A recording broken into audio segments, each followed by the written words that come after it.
This is a story about energy efficiency rules, and this has been sitting on the shelf for quite a while now, on my shelf at least. And this is a petition by the Competitive Enterprise Institute, and they had this out last year, and they petitioned the Department of Energy um, about changing the efficiency rules for dishwashers. Uh, so the government, starting in the 1980s, has created these efficiency rules for all kinds of home appliances and in particular dishwashers here, and that has led to the average dishwasher cycle um, doubling in time. And so this is meant by the government to preserve energy and water usage.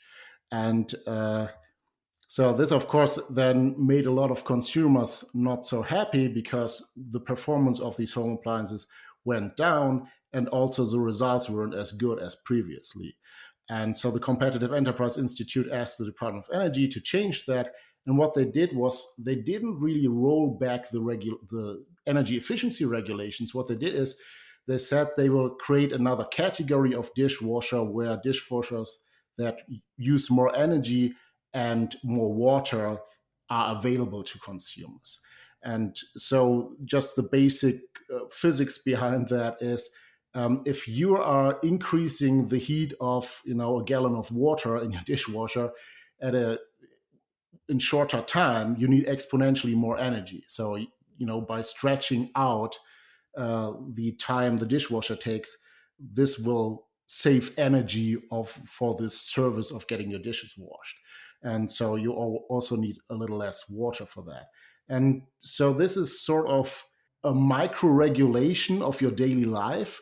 And there are a lot of examples. So there was in the 1990s, the comedy series Seinfeld had an interesting episode where they had this shower head black market because the government regulated shower heads, the flow of water through the shower heads, and then the shower heads were not that great an experience anymore, and people bought sort of shower heads from other countries on the black market out of a truck. So I found this hilarious, and a lot of commentators made jokes about this. So the government is, in your dishwasher, in your shower head, in your flush toilet, and so on. And Americans actually have to buy Canadian black market appliances here. But I also want to emphasize here that the Trump administration, followed the Competitive Enterprise Institute here, which is sort of good for the consumer, but it's only a quick fix and it doesn't change the fundamental problem because these regulations are not rolled back. It's a total uphill battle. So for every administration that loosens this regulatory framework a little bit, there will be like thousands of pages in the Federal Register again for more stringent efficiency rules, and even something like uh, mileage regulations for passenger cars, these CAFE standards. Okay, so even if Trump is able to roll back a little bit of the regulatory framework and get this through the courts and get this through California, which is fighting this right now as a state, um, the next administration might just reverse that and get even more stringent regulation. Then they will argue, okay, now that the Trump administration has stalled this for 4 years or 8 years, whatever the next election cycle will bring, um, now we will need even double down on that and have even more stringent regulations. So the government is really in every piece of technology that you have in your home, unfortunately.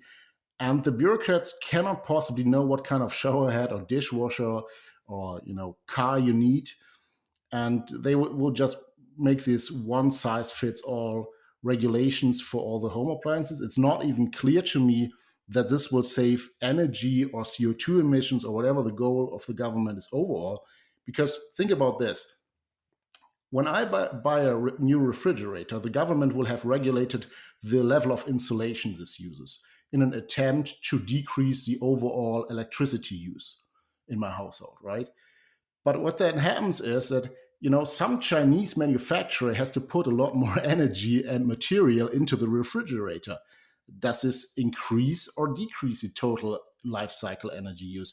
or the total life cycle CO2 emissions. It's not even clear to me that it helps, but it certainly makes things more expensive.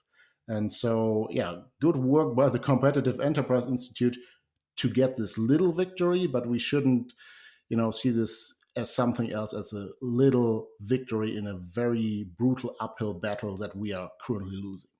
So one thing or one question is like, why is it so hard to actually reverse these kinds of regulations? And I think partly there's just certain dynamics of the regulatory state that make reversing things very hard.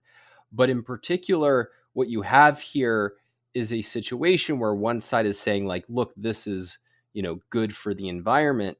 And what are you having to give up? Like, it's just your dishwasher takes a little bit longer, or your shower isn't as pleasant.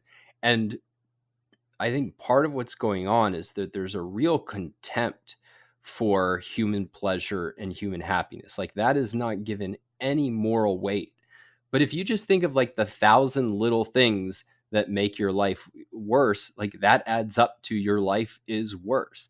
If your dishwasher is worse, if your shower is worse, if your refrigerator is worse, like if everything in your house is worse than it could be, then that is a real, that is a real negative.